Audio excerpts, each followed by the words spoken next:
So the condensed form of the electron configuration, or also known as the noble gas form of the electron configuration, we didn't just put it together for your convenience. Well, that'd be nice, but hey, guess what? There are some other pieces of information you can extract from it. When you take lithium and have the full electron configuration and turn it into the condensed or noble gas form, you get the helium core and then 2s1. The boron, you're going to get the helium core and you're going to get 2s2 and 2p1. That helps you identify the core electrons. Those are the ones that are in this filled inner shell that corresponds to the noble gas that you used here. They do not get involved in chemical reactions. See, that's one of those lies I tell you, that they don't get involved, but then you find out later that, oh, on rare occasion they can. The valence electrons are the ones outside of that noble gas core, and they are the ones that have the big influence on the chemical behavior, the chemical properties of a particular element. So this valence shell, the outside part, this is the outermost. The electrons are actually further away from the nucleus. They're in the outermost occupied shell of an atom. Now, we also have this little term, degenerate orbitals. What does that mean? These orbitals have the same energy. So when I draw the p orbitals, I draw 3 boxes. I have them connected. Those 3 boxes all are considered to have the same energy. Hint, hint, that's also a little bit of a lie, but for the time being, it's close enough, all right, that those 3 p orbitals all have the same energy, and that's why we call them degenerate orbitals. Okay, so here are the orbital diagrams and the electron configurations and the condensed electron configurations for the first 10 of the elements. So you should not only understand why they are this way, but be able to just repeat them easily, because you're going to go on to ones that are harder than this later on. You will see that since we're going through 10, we reach the second noble gas of neon, and so they've written it in 2 different ways. Either it's just, hey, it's neon, that's all there is to it, and also as it's helium, and then the 2s2 and the 2p6 are there filling it up. Now, another thing that sometimes happens is that an orbital diagram will be drawn in such a way so you can see what the energies are. When we write it, we are writing it from the lowest energy, closest to the nucleus, to the highest, but you can actually visually depict it this way as well, which can look more confusing. It's not too confusing at first because there's quite a bit of distance between these guys. So you're like, oh, 1s and then 2s and then 2p. It's pretty obvious. But when you get up here, you're like, okay, what's higher and what's lower? Because they're starting to be so close to the same that it's difficult to tell unless you just came up. But oh, look what happens here. We had 1s, and 1 only has s orbitals. 2 has s and p orbitals. Remember, that is standing for L equals 0 and L equals 1. 3 should have 3 different orbitals, s's and p's and d's, and here they are. But here, look at this. A very interesting thing happens. The 4s orbital actually has a lower energy than the 3d. This is the truth of the energies involved. How does that show up in the periodic table? 1s, 2s, 2p, 3s, 3p, and then you get 4s. This is 3d, even though we have it here at level 4 because of when it starts filling in. These are actually 3D orbitals. Oh my gosh, how annoying is that? You're going to have to memorize that all these transition metals are 1 less for the D's than the number that's next to them. So if I just grab something here like rhodium, I would think, oh, 5. Well, it would be 5s, but it would be 4D. Guess what? It gets worse. If I start going up, I get to the 4s, right? Well, here's 4s and 4p, and then we see, oh, 5s comes before 4d, but we were expecting that. And then 5p, 6s, wait a minute. Oh, they're getting really close together, so this is difficult, but 6s, oh, 4F before 5D. Oh my gosh. 6S. And then these would be 5D. Guess what? This would be 4F right here. All of these would be filling the 4F orbitals. That's 2 less. Oh my gosh. Okay. So the S's and P's behave properly. The D's, which are the transition metals, are always going to be 1 less than the number you see referenced. And these guys in the F grouping that fit in right here are always going to be 2 less than the number that's associated with the period that you think they were in.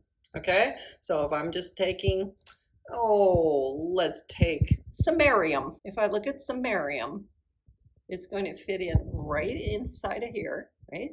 So it would be 6S, looks like there's a single 5D, and then we would look at these, 1, 2, 3, 4, 5. So I would say 4F had 5 electrons in it. So some of those are really nasty. So these energies get closer and closer together, and that makes it very difficult. But if you go to the periodic table, you'll be good. We finally know why that periodic table looks so weird, and we can actually use it to generate the electron configurations. So let's do some nasty ones, right? Some of the ones that are further down in the table that are difficult. If we looked at krypton, Kr, that's one of the noble gases, and we just went through it. We could go through the table and figure it all out. So let's just take this in mind and go to the table. We're just trying to get to here. So we start here. 1s has 2 in it. 2s has 2 in it.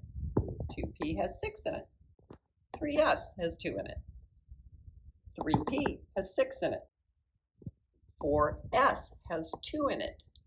3d has 10, and then 4p has 6. There we are. We did it. Okay? So this one could actually be written in 3 ways. You could simply say it was brackets krypton. That's not very informative, though. You could do the full electron configuration, or you could do the noble gas condensed form electron configuration and write just the last part after the argon. Now you get to something like uranium. Oh boy, uranium, element number 92. Ooh, boom, that's right there. Where does that go? It goes right in here. Man, I can tell you, I would not want to write out the whole thing. I would be a lot happier to go back to radon and say I'm going to start from radon in the brackets. And then I would have to add 7s2.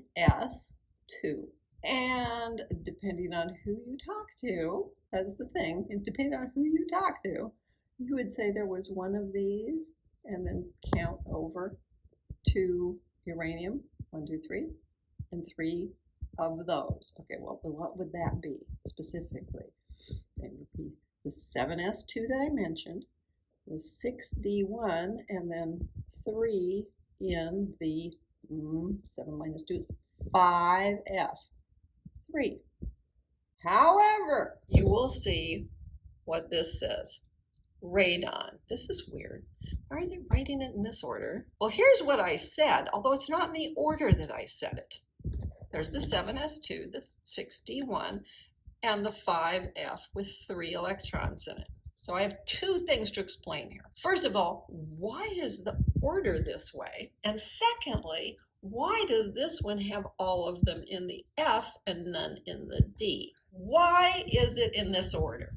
Let's do that, because both of these have that order thing where the 7s is given at the end instead of at the beginning. The reason that they write it this way is, and you don't have to, but if you decided you were going to make this into an ion and you started to remove electrons, you find out that they come off in a different order than they went on.